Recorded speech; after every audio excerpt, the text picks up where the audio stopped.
Okay అండి, అందరికీ నమస్కారం అండి. విషయం ఏంటంటే ఈరోజు చాలా ముఖ్యమైన టాపిక్ మాట్లాడుకోవాలి. చాలామందికి దీనిపైన అవగాహన ఉండకపోవచ్చు, కొంతమంది ఉండొచ్చు. ఏంటంటే పుట్టిన బిడ్డ యొక్క తల యొక్క చుట్టుకొలతను బట్టి వ్యక్తులను 3 రకాలు చెప్తారు. సాధారణంగా ఆరోగ్యవంతమైనటువంటి బిడ్డ యొక్క తల పరిమాణము పుట్టినప్పుడు 27 ఇంచెస్ ఉంటుంది చుట్టుకొలత. ఇక మైక్రోసెఫాలీ అంటే ఒక 17 ఇంచెస్ ఉంటుంది చుట్టుకొలత. అంటే సాధారణం కంటే తక్కువ పరిమాణంలో చుట్టుకొలత ఉంటుంది. ఇంకా 27 ఇంచెస్ కంటే ఎక్కువ పరిమాణంలో తల యొక్క చుట్టుకొలత ఉన్నట్లయితే మ్యాక్రోసెఫాలీ అంటాం, లేదా దానికి మనకు పేరు హైడ్రోసెఫాలీ కూడా అంటారు. అది ఎందుకు చెప్తున్నామయ్యా అంటే, తల పరిమాణము చిన్నగా ఉన్నప్పుడేమో తన యొక్క తల అనేటువంటిది ఒక శంకు ఆకారంలో కోణాకారంగా ఉంటుంది. తల పరిమాణం పెద్దగా అయితేనేమో మనం అంటుంటాం గంపనెత్తి అంటుంటాం, అలా ఉంటుంది. అయితే ఎలా ఉంటాయి ఎందుకు మనకు అనుకున్నారనుకోండి,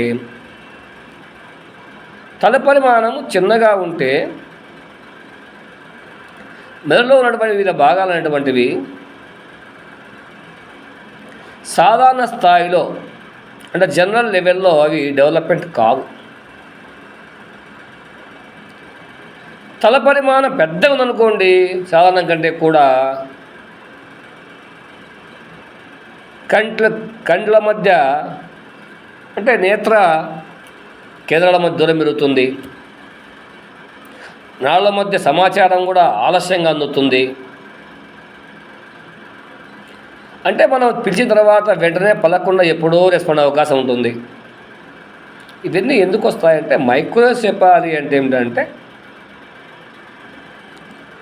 క్రోమోజోముల యొక్క డిఫెక్ట్, డౌన్ సిండ్రోమ్ వల్ల వస్తుంది మైక్రోసెఫాలీ. అంతేకాకుండా రెండోది ఏమిటంటే ఎర్లీ ప్రెగ్నెన్సీ వల్ల వస్తుంది.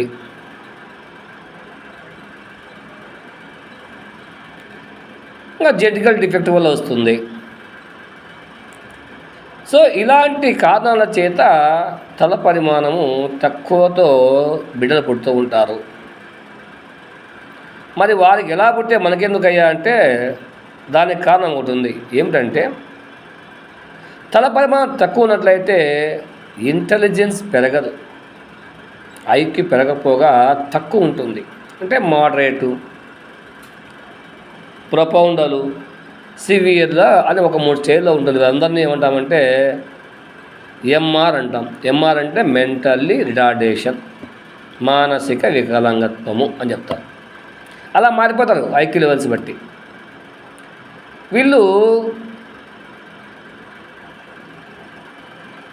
ఏదైనా ఒక ఆబ్జెక్ట్ విషయం పైన కానీ, లేదా విషయం పైన కానీ, ఒక వ్యక్తి పైన కానీ ఎక్కువగా ఫోకస్ చేయలేరు. ఆ ఫోకస్ చేయలేకపోవడం వల్ల వ్యక్తుల యొక్క ఆకారాలను, వాళ్ళ మాటలను స్పష్టంగా గ్రహించలేరు, స్పష్టంగా అవగాహన చేసుకోలేరు. అంతేకాకుండా వీళ్ళకి లాంగ్వేజ్ డిఫెక్ట్ ఉంటుంది. అంటే భాషాపరమైనటువంటి అనగా వాగ్ధాటి తక్కువైపోతుంది, సరిగా మాట్లాడలేరు. మరి ఇలాంటి వాళ్ళను వదిలేయాలంటే వదిలేయకూడదు. మరి ఏం చేయాలంటే, అలాంటి పిల్లలను న్యూరోసైకాట్రిస్ట్ దగ్గరికి వెళ్ళి, న్యూరోసైకాట్రిస్ట్ దగ్గర తీసుకెళ్ళి, ఆ పేరెంట్స్ అనేటువంటి తీసుకెళ్ళి ఎగ్జామినేషన్ చేయించేసి, ఎక్కడ బ్రెయిన్లో డిఫెక్ట్ ఉంది, ఎక్కడ ఏ భాగం గ్రహించకుండా పోయిందో దాన్ని గుర్తింపు చేసి, ఆ గ్రహించడం కోసం ఎలాంటి మెడికేషన్ చేయాలి, ఎలాంటి ఎక్సర్సైజ్ చేయించాలి, అనేటువంటి విషయాల పట్ల తర్ఫీదు పొందాలి, అవగాహన పొందాలి ఆ డాక్టర్ చేత. పొంది దాని ద్వారా మనము ఏమాత్రం అలాంటి నిర్లక్ష్యం చేయకుండా వాళ్ళు చెప్పిన విధానం ప్రకారమే మెడికేషన్ చేయించాలి, ఎక్సర్సైజ్ చేయించాలి. వాళ్ళ పట్ల మిగతా పిల్లల కంటే కూడా లవ్ అండ్ ఎఫెక్షన్ కూడా ఎక్కువ చూపించాలి. అప్పుడు వాళ్ళలో సాధారణ పిల్లలాగా వికసించి వాళ్ళలో లాంగ్వేజ్ పరంగా, అండర్స్టాండింగ్ పరంగా, ఇంటలెక్చువల్ పరంగా వాళ్ళు డెవలప్ అయ్యే అవకాశం ఉంటుంది. కాబట్టి అలాంటివి చేయాలనేటువంటిది నా యొక్క కోరిక. అంతేగాని అలాంటి పిల్లల పట్ల మాత్రం నిర్లక్ష్యం వహించకండి. పుట్టినప్పుడే దాన్ని గుర్తించండి. దానికి కారణము ఆ పుట్టినటువంటి పిల్లలు మాత్రం కాదు, దానికి కారణము పేరెంట్స్,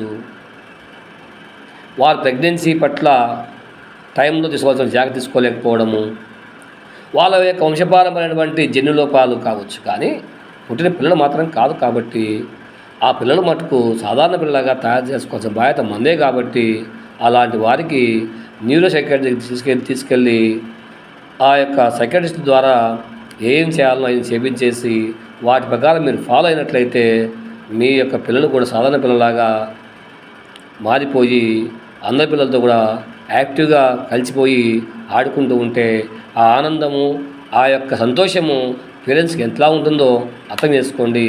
దయచేసి అలాంటి పిల్లలు ఉన్నటువంటి పేరెంట్స్ మాత్రం నిర్లక్ష్యం వహించకుండా వెంటనే కేర్ తీసుకోవాలని నేను కోరుకుంటున్నాను. Thank you.